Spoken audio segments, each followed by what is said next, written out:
Peel చేసేసానండి. ఇప్పుడు మనం కట్ చేసుకుందాం కొంచెం పెద్ద పెద్ద ముక్కలుగా. ఒక ఉల్లిగడ్డ, కరివేపాకు, బాగుంటుంది అరటికాయ ఫ్రై. కట్ చేసుకుందామండి చిన్న సన్నగా, కొంచెం పెద్ద పెద్ద ముక్కలుగా. ఇప్పుడు మనం ఇంట్లో ఉప్పు, కారం, అల్లం వెల్లి పేస్టు అన్నీ వేసి ఉడకపెట్టుకుందామండి. కొంచెము ఒక ఉల్లిగడ్డ, ఇందాక చూపించాను కదా ఉల్లిగడ్డ, ఒక ఉల్లిగడ్డ కట్ చేసాను, వేసుకుందాం. ఇందులో కొద్దిగా పసుపు వేసుకుందామండి, రుచికి సరిపడా సాల్టు, కారం వేసుకుందాము, ఉప్పు, అల్లం వెల్లి పేస్ట్ వేసుకుందామండి, ఒక స్పూన్ వేసుకుందాము.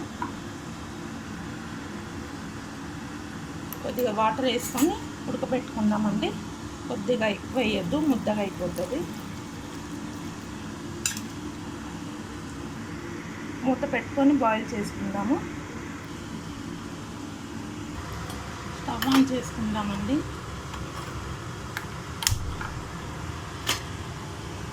మూత పెట్టుకుందాము. ఒక 10 మినిట్స్ అండి, ఎక్కువసేపు వద్దు. 7-8 మినిట్స్ అయితే చాలండి. మళ్ళీ మనం ఫ్రై చేస్తాం కదా, అప్పుడు ఉడికిపోతుంది. ఒక ఆనియన్ కట్ చేసుకుందామండి సన్నగా. కొద్దిగా సోంపు అండి, ఆవాలు, జీలకర్ర, కరివేపాకు, ఇది పీల్ చేసి కట్ చేసుకుందామండి. ఆనియను అది బాయిల్ అయ్యే వరకు ఉడికిపోయిందండి. ఇప్పుడు మనం ఫ్రై చేసుకుందాము. కడాయి పెట్టాను, స్టవ్ ఆన్ చేసుకుందామండి.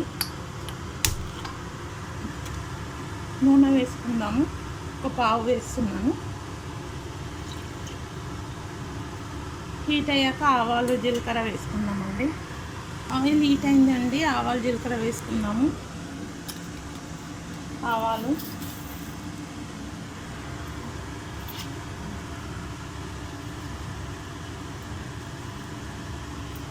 జీలకర్ర అండి,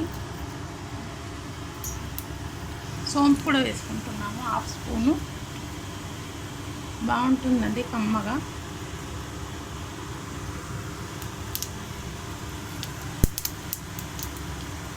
ఆనియన్స్ కూడా వేసుకుందాము.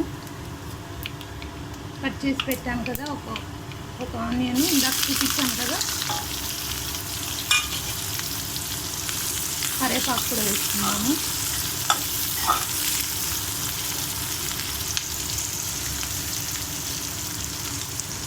కరివేపాకు అండి,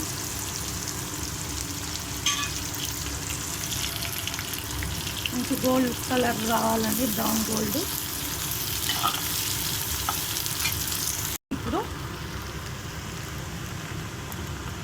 ఒక 5 మినిట్స్ మూత పెట్టుకుందామండి. తర్వాత చూద్దామండి. అయిపోయింది, 5 మినిట్స్ అయిపోయింది కదా, ఫ్రై అయిపోయిందండి.